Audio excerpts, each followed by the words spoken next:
Começa agora Quem Somos Nós, o programa para quem tem prazer em conhecer.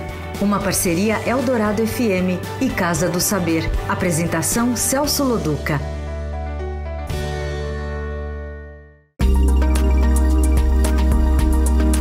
Boa noite, esse é o Quem Somos Nós, um programa da parceria Rádio Eldorado e Casa do Saber.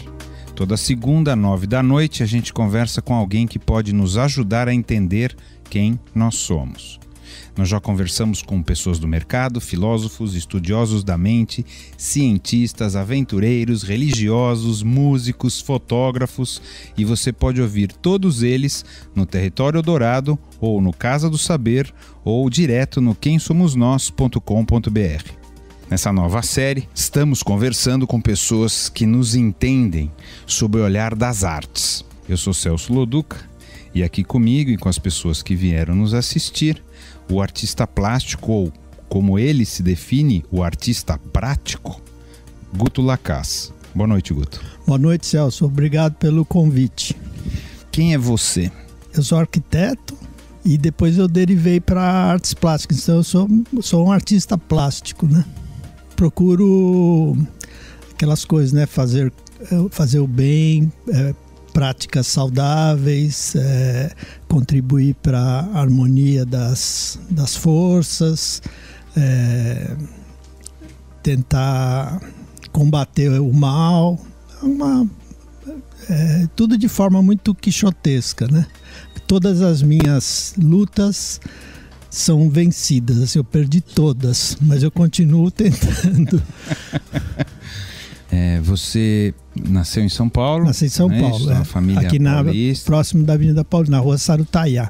Me conta um pouquinho como você se sentia como você era criança, a tua expressão do ponto de vista, a tua relação com o mundo já era uma coisa em cima de desenho? Muito. Você já olhava assim? Já. Eu desde criança... Nasceu assim? Nasci, primeiras lembranças são assim já com uns 10, 12 anos. Eu tinha um vizinho que era o Rui Pedreira, que é 5 anos mais velho que eu. Até o reencontrei agora com a internet. E o Rui desenhava muito bem. Então eu ia... E ele morava em frente à minha casa. Então eu ia sempre na casa dele, pedia desenhos para ele. Para você fazer? Não, para ele desenhar, que eu ficava encantado porque as pessoas conhecem o desenho pronto na parede, assim, mas pouca gente vê o desenho nascer. E aquilo da página em branco, a caneta se deslocando, assim, ele usava a caneta tinteiro, né? A caneta se deslocando e aparecendo uma figura, e ele desenhava super bem, então vinha com muitos detalhes, texturas, sombras, perspectivas, e eu ficava encantado. Aí eu arrancava a página do caderno dele, levava para casa e tentava copiar. Então foi a minha primeira paixão. Falei, eu quero desenhar assim. Nunca cheguei perto dele, mas ele virou um paradigma, né? Uma referência para que eu atingisse. E aí eu comecei a copiar revistas. Toda revista na minha infância tinha sempre uma página de cartoon, de desenho de humor, né? Aquela Fatos e Fotos, Manchete. Então eu gostava dos humoristas, né? Que eram desenhos filetados a traço, mais fáceis de copiar. Tinha lá o Amigo da Onça. Tinha um Amigo da Onça do Périx, do Carlos Estevão. Tinha aquelas figuras grotescas, felinianas, né, do Carlos Estevão. Tinha o Jaguar, tinha o... Aí depois... E como criança você já se relacionava com isso? Não era muito criança, já estava assim, me lembro de 10 para 15 anos assim, gostar de desenho e também do desenho das letras. Adorava assim, as propagandas na minha infância eram desenhadas. Então tinha pouca fotografia, então aquelas tipografias manuscritas eram composições lindas assim na revista Seleções, né? Aí eu comecei também a copiar letras. Com uns 15 anos eu comecei a comprar livros de desenho de letras, assim, pocketbooks, assim, chamava-se Como Desenhar Letras, 1000 desenhos de letras. Aí eu copiava, assim, era uma... que hoje, né... Eu sou profissional em artes gráficas, se chama tipografia, tem um monte de fonte Na época não era, era uma fonte de prazer. Era assim, a máquina de escrever tinha uma fonte e você às vezes tinha que recortar do livro, né, para montar um pestape, assim, né, era tudo artesanal. Então, assim, o desenho de letras e as ciências. Fui apaixonado, meu pai era cientista, mas meu pai era da área médica, né? E eu fui estudar no ginásio vocacional. Minha mãe me colocou no ginásio vocacional. Qual aquele que era do Brooklyn? Que era aqui. Tinha uma aqui também. Na Jacurici, aqui que derrubaram, né? Foi depois, era um prédio lindo, gostoso. E o ginásio vocacional era um ginásio para os casos perdidos como eu, assim. A minha mãe falou... Era uma experiência. Era um experimento que teve na década de 60. Casa no Brooklyn, que era uma experiência. Foi emblemático, assim, até hoje em dia tem teses de doutorado sobre o ginásio vocacional, que foi um experimento que o governo permitiu, que durou, sei lá, 10, 12 anos, depois acabou, mas para minha geração foi fundamental, assim, porque eu já havia repetido 2 anos na escola. Tatiana Belin, que tem uma frase que é exemplar. Perguntaram para ela assim, Tatiana Belin, que foi educadora, né? Ela morreu esse ano com 94 anos, assim, eu a conheci, ilustrei 2 livros. As crianças não gostam de estudar, mas adoram aprender. Uma das coisas legais do ginásio vocacional é que tinha muito ciências e tínhamos um professor de eletrônica no ginásio. Então, com 11 anos, 12 anos, eu montei um amplificador a válvula. Eu achava aquilo maravilhoso. Ligava, esperava 30 segundos até a válvula esquentar. Aí a família inteira vinha ver o amplificador do Guto, põe aí. Eu ficava todo orgulhoso. Sua autoafirmação. Nossa, foi através vinha a minha avó de Guaratinguetá, liga o amplificador. Né? Aí eu falei, vou ser engenheiro eletrônico. Aí eu estudei eletrônica industrial 4 anos, que tinha no Eduardo Prado, mas aí eu quebrei a cara, porque era matemática assim pesada, né? A parte que eu gostava de montar os aparelhos era 1%, assim, né? Aí eu falei, quer saber, eu não vou ser engenheiro coisa nenhuma, eu não tenho cabeça para isso. E aí eu falei, é o desenho que vai me salvar. Como eu continuava a desenhar, né? Para você mesmo? Para mim, por nada mais. Nunca achei era só para guardar na gaveta. Que uma pessoa pudesse viver de desenho. Nunca me passou pela cabeça. Desenho era diletantismo puro, né? Aí eu vi que o desenho, eu escolhi, falei, eu acho que em arquitetura, que eu, não por edificação, mas era porque era Posso desenhar e ainda ganhar uma grana. Nem pensei assim, mas eu achei que tinha que ter uma profissão. Ou eu ia ser engenheiro eletrônico ou arquiteto. Aí eu falei, eu vou para arquitetura, porque meu pai era acadêmico, meu irmão menor do que eu já tinha me alcançado e ele era um puta CDF, ele ia entrar entrou na USP. Eu falei, putz, o cara entrou na USP, eu tenho que fazer alguma coisa. Não, eu tenho que entrar em alguma faculdade, né? Porque a minha família toda era intelectuais, assim. E se eles te pressionavam ou você mesmo? Não, foi uma coisa... quer dizer, você percebia, assim, que eles falavam, esse cara aí... Esse coitado não vai ser nada na vida. Eu mesmo, assim, se não tivesse aberto essa faculdade em São José dos Campos, eu me pergunto, onde é que em que sarjeta que eu ia estar? Na do Minhocão ou na Cracolândia, sabe? Porque você não sabia onde ir. E aí, por sorte do destino, no governo militar, né, na época, abriu essa praga que são as faculdades particulares, né? O ensino deixou de ser um direito do cidadão para ser uma mercadoria, né? Mas aí para mim foi ótimo, porque aí eu entrei numa faculdade... Era uma faculdade particular. Era uma faculdade particular em São José dos Campos, que era um experimento, era a época do Dream. Então os professores foram chamados pela fundação e falaram assim, inventem uma faculdade de arquitetura modelo. Aí os caras, arquiteto, né? Opa, então vamos chamar, não sei, a Mayumi Souza Lima de Brasília, Léo Nishikawa, Paulo Bastos, que era aqui do Mackenzie de São Paulo, Zigberto Zanettini da FAO. Então eles se uniram, ainda chamaram Plácido Campos Júnior, que tinha saído da ECA, e falaram, vamos inventar uma faculdade que una a ECA com a FAO. Então era uma... Perfeita para você. Não, era perfeita para uma geração toda que estava se iniciando lá, multimídia, entendeu? Que não era mais só o projeto da edificação, mas era o projeto de um filme, o projeto de um audiovisual. Na época eu usava muito com projetor de slides. Então eu entrei numa faculdade, o primeiro trabalho que a gente fez não foi desenhar uma casa, nada. Foi fazer um audiovisual com 3 projetores de slides e aqueles gravadores de rolo Akai, assim, trilha sonora estéreo, a gente saía para campo com um microfone, entrevistava as pessoas, fotografava, tinha laboratório na escola. Foi um negócio assim que todas as escolas falaram, nossa, São José está fazendo isso. Quebrou um paradigma total, né? Mas, claro, Faculdade de Arquitetura sempre incomoda, né? E incomodou a fundação, que a fundação falou, esses caras não era bem o que a gente queria, né? E aí, fecharam. Aí no 5º ano da faculdade, e eu estava no 5º ano, sou da primeira turma, nós fomos pedir para o MEC uma auditoria na escola, porque a gente achava que estava tudo errado, aquelas coisas de estudante. Aí o MEC falou, vocês querem uma auditoria? Fecharam a escola. Vamos fechar a escola. Cada escola tem o aluno que merece, cada aluno tem a escola que merece. Então eu fui me encontrar no ginásio vocacional do Eduardo Prado, na eletrônica, foi um curso maravilhoso, assim, fiz ótimos amigos até hoje, assim, adoro, continuo estudando eletrônica, né? Adoro, porque em artes plásticas eu fiz esse transporte, eu trouxe o pouquinho que eu sabia de eletrônica para artes plásticas, né? Que permite o uso desse conhecimento. E a Faculdade de Arquitetura também, foi um lugar onde eu virei gente, assim, eu fui morar em República, saí da casa dos meus pais, né? Liberdade. Foi um movimento hippie, né? Mulherada, droga, é isso?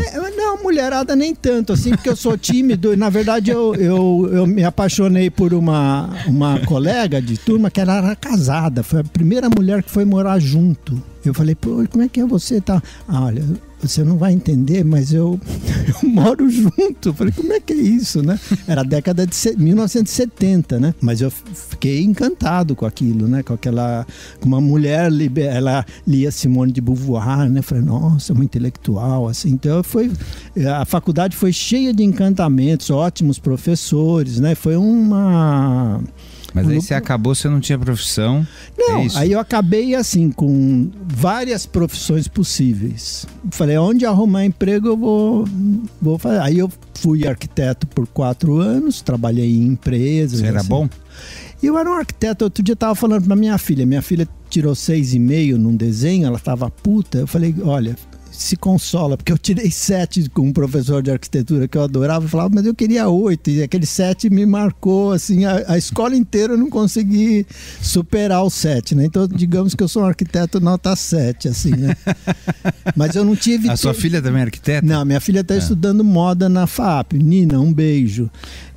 Mas sob a tua avaliação, você era bom? Não, é que eu era nota 7 naquela época, né? Eu fico revendo, né? Falei, não é nota 7, era nota 5, né? O professor foi bonzinho com você. Foi generoso comigo, né? Porque a gente via na sala quem era melhor, né? Então tinha assim, a sala de aula é como é que chama? Um microcosmo, assim, né? Então, quando um cara faz um projeto bom, todos os estudantes vão na bancada, na prancheta dele, fala, pô, o Acaiaba, né? Que é o Flávio Acaiaba, que despontava, o Marcelo Ferraz, que era o chefe da minha república. Então já tinha uns 3 ou 4, o Ricardo Veiga, que já trabalhava com arquitetura, então a gente percebia, assim, que o que a gente estava fazendo era muito... inferior, né? O que eles tinham mais noção, assim. Eu poderia subir da nota 7 para nota 8, assim, se eu praticasse. Mas eu estudei a pior arquitetura que eu conheço, que é a brutalista, que é o concreto aparente, né? Que é o tijolo à vista, assim, que eu acho, salvo raras exceções, eu acho elas não... como é que chama? Venceram com o tempo, né? Incluindo o Niemeyer, você acha? O Niemeyer é um caso à parte, assim, o Niemeyer eu tenho amor e ódio, assim, como muita gente, assim, tem a Pampulha eu acho maravilhoso, né? O Ibirapuera, assim, eu posso andar ajoelhado no Ibirapuera, acho a Oca é sensacional, mas o Memorial da América Latina é um horror, né? Assim, é meio consenso, assim, né? Brasília tem prédios bonitos, né? O Congresso Nacional é um puta de um achado, mas a Esplanada dos Ministérios eu já não acho feliz, né? A Catedral é linda, é um achado, assim, né? Uma planta circular que você entra por um... Mas aquele... o lugar, eu não sei como é que chama, que coloca os sinos, ficou muito feio. Então eu acho que ele perdeu a mão nos lugares, assim. E tem muitos predinhos em volta que são feios, né? Então Brasília tem edificações marcantes, né? Mas ela inteira eu não gosto. Eu tive agora o ano passado lá e falei, nossa, eu não moraria aqui por nada, assim. É um lugar... Nossa, bem que São Paulo não está muito melhor, não, São Paulo está condenado. Aliás, todas as cidades, né, estão condenadas assim. A gente está, sei lá, está vivo por milagre, porque a cidade não ajuda em nada a nossa qualidade de vida, né? São Paulo é horrível, mas né? Se for assim, acabou, porque a tendência é concentrar todo mundo em cidade, não é voltar pro campo, né? Não Se você achar que a gente está condenado, eu então acho acabou que tudo. A gente mesmo. Não está condenado, a cidade está condenada. Mas a tendência é concentrar, concentrar, vai, né? Vai. Aí a gente condena junto. Não, a gente tá junto, mas sei lá, é uma polêmica, né? Uma questão polêmica, assim. Me conta qual é a hora que você fala, pá, agora é aqui, ou não aconteceu assim? Foi meio... Então, tem uma iluminação do Buda, teve sim. Então, aí eu estava trabalhando como arquiteto, me formei em 1974, trabalhei no escritório do Sami Bussabi, que é um arquiteto aqui do bairro, assim, trabalhei com ele quase um ano, e depois teve uma crise do petróleo, tipo essa que teve em 2003, assim, aí eu não tinha trabalho no escritório, ele falou, olha, cara, você está sem trabalho e tal. Eu falei, não, tudo bem, Sami, então, quando tiver, você me chama, qualquer coisa, eu saí. E eu não tive coragem de procurar mais emprego. Você morava com seus pais ou morava com os meus pais. Nessa época, não, eu já tinha alugado uma casa. Meu irmão alugou uma casa e ele falou, tem uma no Jardim da Glória, da família Clabin. E eu aluguei uma outra casa. Encontrei o Rafik Farah, que era da FAO, que é meu contemporâneo, o Mário Cafiero, que é um autodidata da editora Abril, e o Ricardo Van Steen, que é 10 anos mais jovem que eu, que é largou a escola, e ele já tinha muito trabalho, e aí com esses três eu comecei a fazer trabalhos gráficos. Como bico, não como Não, profissão. Eram freelancers. Era, como eu te falei, era uma profissão que eu queria seguir. Eu não sabia, mas eu achava que eu podia aprender rápido, mais rápido do que a arquitetura, porque artes gráficas você faz um logo assim, sei lá, uma semana, já vai para a gráfica, tá pronto, você já recebe dinheiro. A arquitetura você tem que, sei lá, 5 anos para um projeto se materializar, depois você vai na obra, sai tudo errado, é um lugar difícil, né? E com esses 3 amigos e colegas, eu virei artista gráfico. E prazer, você fazia com prazer? Sim, adoro o desenho das letras, composição. Nossa, quantas vezes eu não... Né, Pestap, tudo montado à mão. Adoro artes gráficas, assim, acho um mundo maravilhoso, né? E era rápido, as pessoas já viam, vi teu desenho na revista, você que está fazendo tal coisa, assim, o próprio trabalho divulgava... Foi sendo reconhecido. E era uma época que não tinha tanto design. Aliás, nem existiam os designers. A palavra designer apareceu no fim da década de 80. Não tinha escola de design gráfico. Tinha desenho industrial, tinha umas outras coisas. Eram outros termos, né? Existia, claro, a atividade. Ela não tinha essa arrogância que tem hoje, né? Porque hoje é hair designer, cake designer, né? Virou uma praga, assim, né? Tudo é shoes designer, né? E fora que tem 10 mil caras saindo de 6 em 6 meses das faculdades, né? Assim, e ao mesmo tempo você não vê design na cidade, né? Não tem um ponto de ônibus, não tem um banco, não tem uma lixeira, a cidade é feia, né? Você fala, putz, olha que... Você vai ver o logo de um banco que foi... redesenhar o logo do banco, você vai ver, puta, essa porcaria, pagaram não sei quanto pra fazer essa merda aí. Então você não vê onde tá, né, esse talento, beleza, assim, que sai.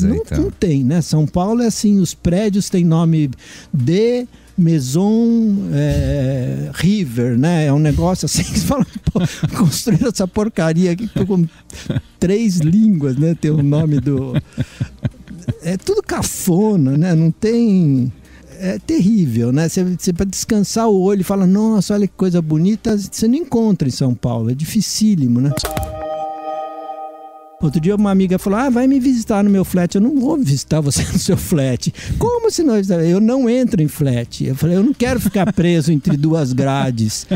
Mas todo mundo fica. Eu falei, pois é, eu nasci numa época que a pessoa para visitar um amigo não precisava ficar entre 2 grades. Então tem muitas coisas que as pessoas vão aceitando. Eu falei, vamos se encontrar, vem aqui em casa que não tem grade, que a porta está sempre aberta. Tá bom, então eu vou aí. Então eu conheci um mundo diferente e muitas coisas eu não vou aceitar. Por exemplo, em shopping eu evito ir. Eu gosto de ir nas ruas onde tem as lojas, né? Então se você tem referências do que você julga que era uma vida melhor, você tenta manter só isso, né?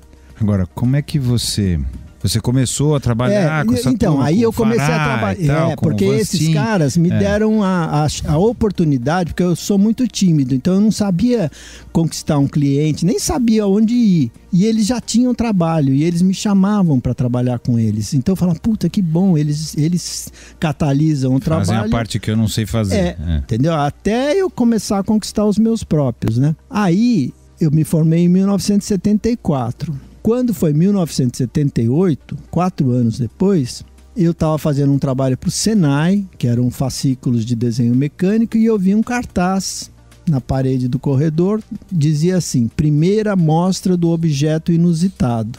Falei, objeto inusitado? Que interessante. Eu acho que o que eu tenho lá em casa é isso aí, é objeto inusitado. Eu tinha feito na faculdade de arquitetura, que a gente fazia muita maquete e tal, tinha uns subprodutos lá que eram uns objetos que eu fazia para você. Fazia e guardava, assim, né? Mostrava o pessoal da República e tal, mas eu não guardava porque era bem feitinho, alguns quebraram, outros eu consegui restaurar.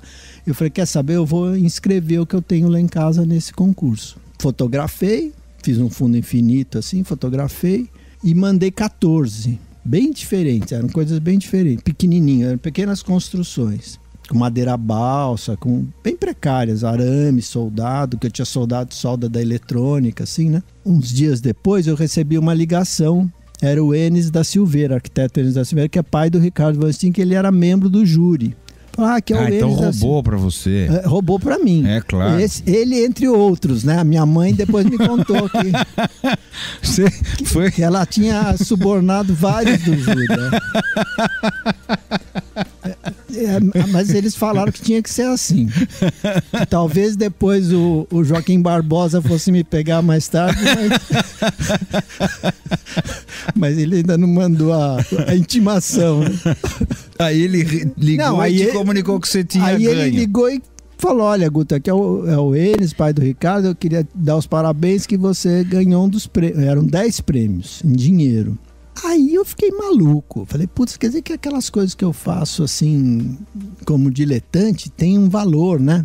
E você vai ter que expor o trabalho. Era no Museu da Imagem do Som, que chamava Paço das Artes na época. Aliás, o Paço das Artes funcionava dentro do museu. Aí eu falei, legal, vou expor, tal. Aí fiz a exposição. E aí, nessa exposição, além dos premiados, tinham convidados. Então, tinha o Rubens Gershman, tinha o Leon Ferrari, que já eram artistas da época. O Leon Ferrari faleceu agora na Argentina com 90 e poucos anos. Foi muito próximo a mim, assim. Era um cara, que legal que você faz, tal. Eu falei, que bom, tal. Então, eu fui bem recebido, assim, sabe, pelos veteranos, né? Aí, cara, a iluminação veio uma semana depois, saiu na revista Veja, né, que era uma revista, acho que ela começou na década de 70, assim. Uma matéria de 2 páginas, escrita pelo Olívio Tavares de Araújo, falando da exposição Objeto Inusitado e dando uma página, assim, com ilustrações do meu trabalho. E um texto muito generoso dizendo que eu era uma revelação e que eu seguia na direção do Marcel Duchamp, que para mim era um ilustre desconhecido na época. Aí o que você fazia era 100% espontâneo mesmo? Assim? Era bem você espontâneo. Não tinha referência? Não, eu tinha referência. Alguma coisa, mas não muita. Mas eu não sabia desse mundo das artes plásticas. Engraçado, eu não frequentava exposições. Os 2 artistas que eu conheci no cursinho, que era o Fajardo e o Baravelli, que por acidente eram meus professores de linguagens da arquitetura, que viram assim o meu desenho, e eu tenho uma escultura que eu fiz para o Baravelli numa dessas aulas, que o Baravelli destacou lá como tinha uma qualidade, assim. Até eu refiz essa escultura recentemente para construir assim a minha trajetória. Tenho 4 exposições prontas em casa, que eu já produzi, estão prontinhas, guardadinhas, embrulhadinhas, mas que eu estou esperando lugares corretos para mostrar, né? Então eu falei, essa aqui eu quero que seja em tal lugar, então eu vou entrar na fila desse lugar. Se um dia eles me chamarem, eu vou... Não tenho ansiedade, eu quero... Não tem mesmo? Ou é igual o negócio do não me paguem? Não, essa é assim, eu tenho ansiedade, mas eu sei que a fila é grande, entendeu? Fora os brasileiros, tem os brasileiros mortos, tem os gringos e tem os cariocas, né? Então você tem que saber dessa hierarquia, assim. Você só vai entrar depois que alguns desses... já expuseram. Então você fala, bom... Então você participa do mundo da arte? Ou às vezes do jeito que você fala, ao mesmo tempo, me parece que é um cara muito inserido e ao mesmo tempo um outsider. Eu sou marginal, É por opção? Não, é porque, por exemplo, eu não tenho galeria. Então tudo que eu faço é assim, ou porque alguém me convida, né, como é o Sesc, ou como... Você não tem porque você não quis? Não, é porque não... você tem um nome conhecido. Mas é que as galerias já têm muitos artistas. Eu também me perguntei, por que uma galeria... É porque eles já têm um monte de artistas, e são artistas que têm mais liquidez que eu. O meu trabalho ainda é estranho, sabe? As pessoas acham que vai quebrar, que o motor vai queimar, que tipo comprar geladeira e falar... Você não tem assistência técnica. Eu sempre falo, olha, a assistência técnica é permanente, né? Eu mesmo já reparei muito trabalho que eu fiz, assim, né? Então, mas tem que criar um departamento de assistência técnica. Na verdade, eu queria cobrar um seguro. Como é que chama esse seguro? Quando a pessoa vai... Você compra e paga um pouquinho a mais e leva o seguro. Garantia estendida. Garantia estendida. Eu vou colocar isso nos meus produtos agora. Né? Não sei. Aí eu tenho vários colegas que não têm, muito mais velhos e melhores que eu, que não têm galeria e eles têm uma vida solo, assim, sabe? Eu tenho vivido, eu tô há 40 anos em artes plásticas e eu tenho feito uma exposição por ano, vou nos lugares... já expus em 4 galerias, porque eu fui lá bater na porta, falei, olha, eu tenho um trabalho aqui bárbaro, tá pronto. Mas você não é procurado? Não, isso é difícil. Assim, eu sou procurado... Porque existe uma roda de mercado e que você não participa dela. Esse livro... Não, eu tô no mercado. Tanto é que eu vendi toda essa exposição para uma galeria em Marcelo Guarnieri. Comprou quase 10 eletrolivros. Depois alguns particulares compraram também. Eu tô no mercado. Só que eu não estou... De um jeito próprio e muito específico. Esse é um livro assim que eu queria ler, assim, porque eu não sei o que é. O mercado é uma caixa preta, assim, sabe? Essas SP Arts que tem, assim... Eu queria saber, assim, que tivesse uma coisa online. Também não quero saber, porque se tiver eu não vou ficar olhando lá, mas digo assim, não tem tal trabalho, foi vendido para não sei quem, portanto, né? E você não sabe, você sabe, assim, que eles falam números gerais, assim. Então, tem um mercado, eu vejo que tem gente que vende quase tudo que faz, às vezes vende antes de fazer, o cara já tem encomendas, mas o mercado é muito heterogêneo, tanto de produtos quanto de performance pessoal, de personas artísticas, né? Então você vê que tem caras, às vezes, que eles têm menos talento, mas eles têm uma capacidade de se articular, de viajar, de não sei o que, falam 2, 3 línguas. Aí fala, nossa, esse cara já tá lá, assim, porque ele construiu de algum jeito essa trajetória, né? Então no começo eu ficava meio assim angustiado. Você está satisfeito com o caminho que você faz? Muito. Eu estou satisfeito. Eu queria, na verdade, mais, né? Eu queria, assim, que tivesse mais espaços para eu expor, que essas exposições que eu tenho em casa eu pudesse mostrar, mas eu vou mostrar, mas que eu já pudesse ter mostrado, né? Infelizmente a gente vai ter que fechar. Claro. Quem que você acha que nós somos, esses humanos que você é tão pessimista, mas que de alguma maneira me parece que você olha com um olhar meio carinhoso? Parece que as ações positivas no mundo são superiores às ações negativas, porque senão a gente já tinha se auto-exterminado. A gente está mal, mas a gente ainda está vivo. Então, digamos que dá para aqui e ali segurar, mas existem problemas muito graves, né? Essas favelas em São Paulo, eu fico bobo, tem 600 favelas em São Paulo, enormes, né? Assim, às vezes o helicóptero da reportagem atravessa, assim, demora 5 minutos para ele atravessar uma... O que faz, né, com essa gente, né? Como é que essas pessoas vivem naquela condição horrível, né? Esse negócio do transporte que teve no começo do ano, né? Que continua sem solução, né? Então, assim, são problemas sociais gravíssimos e que eu não sei, não tem velocidade de infraestrutura para... Aliás, até deve ter, né? Se tiver decisão política para... E não ter... corrupção, né, como tem, né, como quanto dinheiro é tirado, né, da boca das crianças assim e não vai para o conforto social, né? Então, assim, a gente tem problemas graves para enfrentar e dentro de um país democrático com uma democracia engatinhando como a nossa, tudo demora muito, né, para vir pela mão do Estado. Não é só o Brasil, quer dizer, o planeta está... Então, é o planeta. Os países desenvolvidos estão destruindo o planeta do que nós aqui, que temos outros problemas. Né? Não, com certeza. Não dá para falar, vou mudar para tal lugar que é melhor. Não é, eu acho que você vai enfrentar outras questões lá, né?